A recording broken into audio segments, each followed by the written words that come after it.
I'm with Swapan Dasgupta, author, columnist, former Rajya Sabha MP, and now BJP's candidate from Rashbehari constituency in South Kolkata. Shapanda, welcome to the print. Bang in the middle of polling, first day, high voter percentage. How do you read the situation? What are the reports you're getting? Well, it's certainly high, even by the standards of West Bengal, which has traditionally been much higher than states like Uttar Pradesh and Bihar and northern India. So I'm reassured that there's going to be a high turnout if this trend. I mean, we are talking at about 3 o'clock. I've got the figures till about 3 o'clock. So hopefully we'll get it in the early to mid 80s. 80%, 85% turnout. So that'll be very, very good. The whole point is that I personally believe, and I think this will be borne out when after the results are counted, after the votes are counted, that there is an underlying mood for change in West Bengal. And the higher the turnout, I think the more forceful will be the expression of that desire for change. Right. While the voter turnout has been impressive, there are also disturbing visuals of violence from some areas. Now, there is a sense in certain quarters in Kolkata and also in Delhi that there has been a disproportionate deployment of forces on the ground for free and fair polls in Bengal, and yet there are reports of violence. So there are two questions basically. Firstly, do you think there has been a disproportionate deployment of forces, and if so, why are there still instances of violence that we are getting to see? You know what I like about these commentators and pundits of Delhi is that they assume an ideal situation and they then transport that ideal situation and try to make that into reality. Now, the reality in West Bengal is that this is a very violent political culture which has taken root in West Bengal. And that this has got to be checked. It's not something which the Trinamool Congress began, to be fair. It's something which began around 1967 with the left. And it has persisted, and the Trinamool has basically taken over many of the sordid legacies of the left and made it its own. Now, the extent of intimidation and violence in a normal election in West Bengal is staggering. And it requires probably a huge deployment of forces who are impartial and who may also have to be knowledgeable about the terrain. The problem with the central forces is often that they may be impartial, but their knowledge of the terrain is imperfect, and that they depend on the local West Bengal state police and other forces who are extremely partisan and have no commitment to the norms of fair play, democracy, equal participation of all political parties, the basic principles on which our republic is founded. And if you think that despite the deployment of such large forces, you're still getting incidents of violence, you can see what the extent of the problem is. But I hope that we still don't know if there are any horrific events. We're still waiting for it. But I think the Trinamool Congress perceives a challenge, and the way they know how to beat back a challenge is through violence. It's something which was familiar with the left, and this culture has persisted with the TMC. But just as the left was defeated by a silent popular uprising, I think we may be in for similar sort of an experience again. One more question on Bengal before we come back to Rashbehari. You spoke about the silence of the voter. This is something I have written in a column yesterday. Do you think there is a silence, and do you think it's a silence for change? Do you think the Bengal voter has made up her mind that this time the expression would be through the ballot box and it would be for change. I can only give you my anecdotal evidence of Right. campaigning in Rashbehari. There are sections of the middle classes who are quite open in their in their uh, dislike of the Trinamool government and who want change. But if you go to the poorer areas, you'll probably find that you'll be greeted with smiles rather than open expressions, actual expressions of support. But that smile is itself very, very evocative. There are a lot of risks involved in opposing the Trinamool Congress in West Bengal, even in a city like Kolkata. I recently came across two examples. I'll give you straight examples in certain parts of this constituency. One is a young boy from the slums who was called by the Trinamool Dadas to appear in the Trinamool office. Why? What was his crime? He had posted pictures, photographs of himself participating in a Ram Navami rally. Another one, a particular person, poor person who benefits from this 100-day work scheme, the what used to be called Manrega, now called something else now. Uh, he was taken off the roster for over 25 days. His crime, he had gone to Modi ji's Brigade Parade Ground rally. Now, these are just small examples. You'll find 2-3 shopkeepers in that Tollyganj market whose shops have been closed because they refused to pay. They couldn't pay a particular sum which the local Trinamool Dada wanted. So this is the level of intimidation and violence which is there. And remember what happened after the 2021 election. The results came out after the BJP lost the 2021 election. The violence which was unleashed on people who had opposed the Trinamool at that time. So given this context, I'm not surprised that expressions of political preference are very understated, and sometimes you have to identify them through a smile, what the meaning of a smile is, what the meaning of someone raising their hand. Those are the gestures with which you can get this. It will be a silent election, and I believe the determination of the people are not going to be any less because of their silence. Swapanda, coming to you and your constituency, some of the Delhi commentators you spoke about, even when they have been critical of your party, they have been very favorable to you. You have always gotten good press.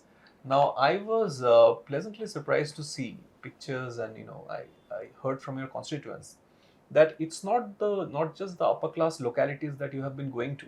You have also been going to the shanty towns and meeting people. Something perhaps people would not expect from you. Tell me that experience. See, when you are assuming a political responsibility in a constituency, a lot of people know me in different things. Some people know me because I appear quite often on television. Some people know me because I write. Some people know me by reputation. Some people know me because they were in school with me. There are various forms. Now, this is the first time you're coming to Rashbehari, which I consider my sort of home ground in ways, and coming to them as a candidate of the BJP. So that avatar is certainly new.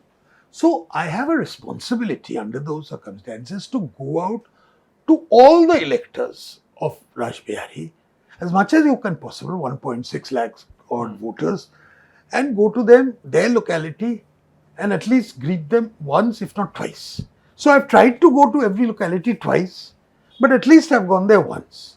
And this includes people who traditionally vote for the BJP or oppose the Trinamool, people who are whose votes I may not get, but I think it's an obligation. I've been to tried to go to nearly every single pada, every single locality, tried to meet as many voters as possible, including slums. Every slum I visited. Your manifesto is pretty expansive, from Kalighat to cafes. No, that is a local manifesto. Yeah. That is in addition to the Party manifesto. Yes, I mean your manifesto for your constituency. If you could tell us a bit about it. Well, I think I've singled out 3 or 4 items. Of course, these are not the only problems in a constituency. But again, sometimes it's important to point out that in a city constituency like Kolkata, there is often an impression that you are there also to help clean the drains, which is the responsibility of those who are the corporators. Or the municipal people who are the representatives of the municipal corporation. That's their job. But this confusion often is there. That they feel that the MLA is there. Sometimes even some poor MP also gets the flack for that. No, there are 3 or 4 issues which I've singled out for particular attention. The first one, and I'll be brief and I'll explain to them. First one is about the Kalighat temple. Yeah. The Kalighat temple is an iconic institution. It is one of the most important Shakti Peeths of in India, of Eastern India, comparable in scale, in importance to all the other major religious towns of India, or religious. So imagine what the developments, the infrastructural developments which have taken place in places like Varanasi, Ujjain, Puri, Kamakhya, and compare that to what is happening, what exists in Kalighat, which is still in many ways like in the 19th century with the old Adiganga, which the British, in their wisdom, decided to call Toli's Nala. The state of that, the flooding which happens all around there, the lack of any infrastructure, lack of any pilgrims there come to the temple and go away from that locality. So the locals are not really beneficiaries of the temple. So first a plan for the Kalighat entire area. Secondly, I've seen there's cafe district which has sprung up here quite spontaneously. Some of the lovely old houses have been put to use in a way, and I hope, thank God, they haven't been demolished. And so make this, give it a formal shape to this entire road from Hindustan Park to Jodhpur Park. Give it a thing and encourage local entrepreneurs. Have a modicum of regulation so that you can have the problems of parking, the problems of drugs and all that doesn't enter into that picture. So there is a need to have a proper approach to that. Give it that recognition, give it that boost through tourism, through other means, and in the end provide employment to local people. That's really what it's about. Then they have a plan for Ravindra Sarovar, which is the big lakes of Kolkata, which unfortunately are suffering due to neglect. In a lot of ways, the water table is going down, the trees are not being well maintained, etc. So there's another plan. And finally, which is most important, I want this place to be rid of this menace called Syndicate Raj, which is the mafia which controls everything from the Kalighat temple to real estate transactions to parking thing. That mafia has to go. That mafia has to be taken care of, and their political influence, their social influence, their economic role must end forthright. So these are my basically approaches to the Rashbehari constituency. It comes out of a emotional commitment to an area which I grew up in, where my family has lived in for over 4 generations, and which I feel very strongly for. Right. So, in the battle of narratives, there's been a constant clash over whether BJP is Bengali enough, whether fish eating would become a problem if the BJP comes to power. Then there was the Jhalmuri narrative that came up. How do you think your party is faring now that we're in the middle of elections? See, firstly, I'll put this in a context. After 15 years, you would have expected the Trinamool Congress to have gone to the electorate saying, look, this is what we've done. This is what we aim to do. We should go to the electorate, on the other hand, and say, this is our critique of the Trinamool Congress and this is our alternative. That's standard, traditional, good election. But no. What does the Trinamool make as its foremost issue? Do you eat fish? Do you eat meat? Are you wearing sari? Are you wearing salwar kameez? Rubbish stuff like this, which has no value whatsoever. Now, I am not going to be explaining my Bangaliana to Mamata Banerjee. Now, I might feel that she's not really quite kosher. I might say that. Now, she's as much a Bengali as we, but we are not cut from the same cloth, alas.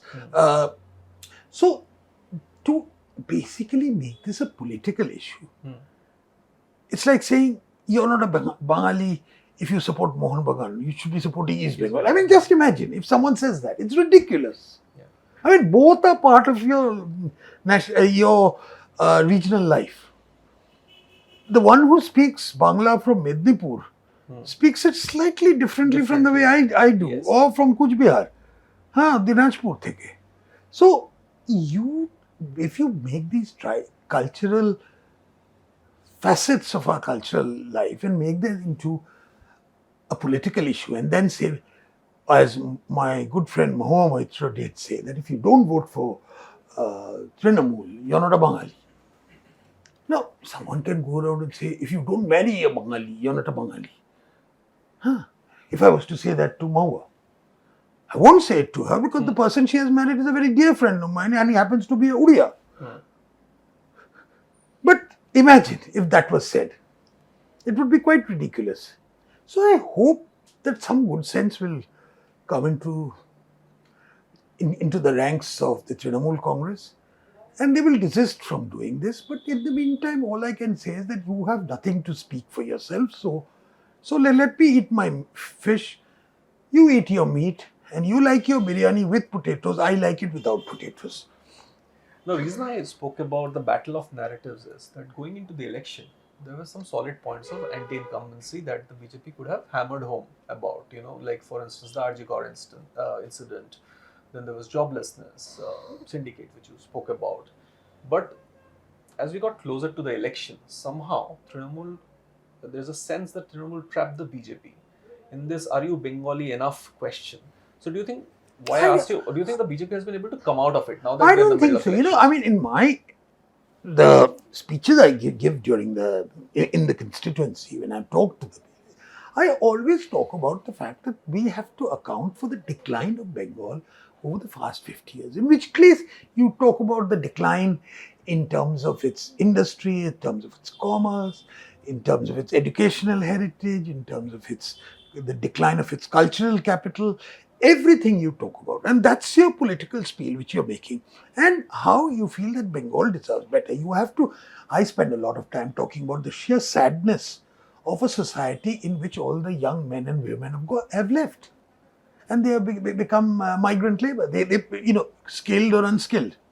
So there's an enormous sadness in a society of old men and women staying behind and Calcutta becoming a retirement home in effect.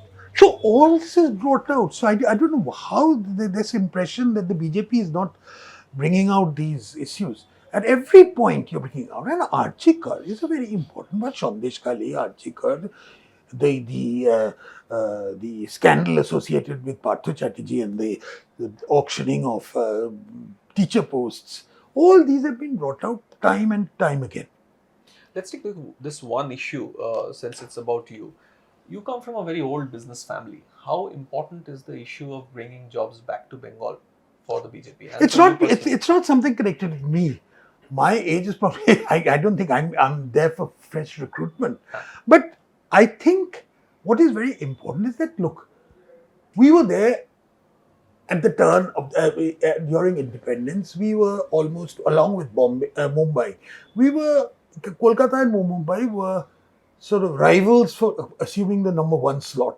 Yeah. It's the most important commercial financial center. It was a sort of a friendly match which was played between the two. Bombay soon won that match quite conclusively. Yeah. And we've been falling behind to the extent that we are now almost the 20th or 21st in terms of the ranking in the states.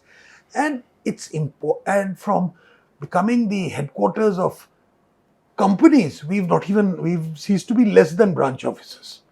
So it's that downfall. So basic point which we are talking about is that you have to create an environment an environment which is responsive to the need to create jobs, an environment which is not marked by irresponsible trade unionism or syndicate or extortion, and you have the basic wherewithal, the culture, the human potential, human skills to be able to get your own people back to doing this. And I personally believe that if you can create a wholesome environment in West Bengal, then that horrible legacy of Shingur, where people, the industrialists will tell you, well, if the Tatas couldn't manage it, how do you expect us to manage it? I mean, it has Yeah. that sort of a thing. So the image of Bengal needs a thorough overhaul, and that image overhaul is central to getting jobs back into the state. Finally, Swapanda, realistically, what do you think your chances are of winning this election, and what are your party's chances? See, Rashbehari was not one of the. Wasn't a safe seat for the BJP. I chose a difficult seat. I chose a difficult seat with great deal of premeditation, because I believe that there exists a sort of social potential in some things, and therefore, if you make the right pitch to the people, you will get a response. And I'm glad to see that at least, I don't know what the latest opinion polls are, but I feel that we've got over that feeling that this is a no hope seat. We are now almost ahead or at the same point. So a last push is all that we need, and of course it will depend also on the larger political environment for change, etc. How it comes about. The Trinamool Congress has treated South Kolkata as its jamindari. They inherited it from the Congress, and like zamindars, after a point, entitlement takes over.